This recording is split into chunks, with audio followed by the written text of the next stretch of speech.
So what I want to have a look at now is tessellation and how we can use simple tessellation as opposed to drawing in edge loops via chamfers and swift loops, etc., etc.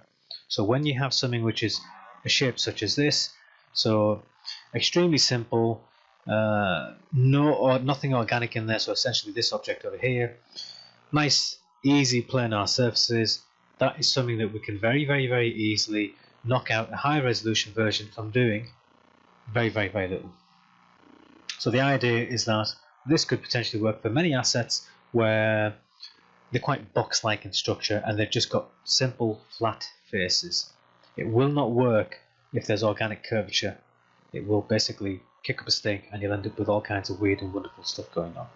So essentially what we have here is the traditional method of edge loops supporting edge loops, putting the supporting edge loops in there, which is time consuming, and then applying a turbo smooth on top of that to get our high resolution version ready to bake the normal map across. So here is our low poly equivalent. This is what we would start with. So note that what I have done is, rather than in some cases when you need to use swift loop, rather than constantly having to have loops going here, there and everywhere, sometimes you can just inset the shape, which is what I've done here, and that would allow us, if we were to go for the swift loop option, that would allow us to just put a swift loop in here. So you can see it would resolve the issue of this going all the way all over the place. You're just going to put an inset in there, in that, arguably that big n-gon. I'm not even concerned it's an n-gon, because ultimately when we reduce it down, it will work absolutely fine.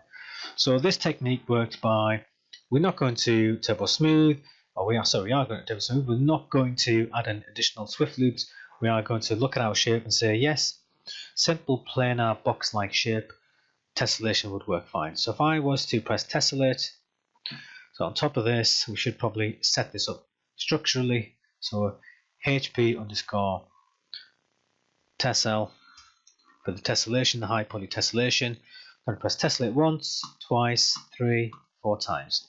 And you can see what it's doing. It's only going to add tessellation on the flat areas. So it's not going to try and create curvature around these areas. So that, in conjunction with the turbo smooth, let's whack that up to turbo smooth 2. And you can see now we've got a wonderful high poly, all the edges nicely chamfered, perfect for our needs. So very quick and simple, easy planar shape. Select it, tessellate it, turbo smooth, voila. And easier than going this route of swift loops in every single edge, working yourself all the way around, a method which you can easily adapt to your particular asset. And because we've structured it, we turn off our turbo, we turn off our high poly tessellation, and then we look at this and say, can it be optimized? Absolutely, yes, it can. So in this instance, we will make a duplicate of that, call it low poly, as the case may be, and then collapse to. So what we're evidencing here is sometimes it can appear to be low poly, but it's not ultimately completely low poly. So what we might want to do in this instance is just rebuild this section over here. So we know it needs to be completely flat over there. Just going to press delete,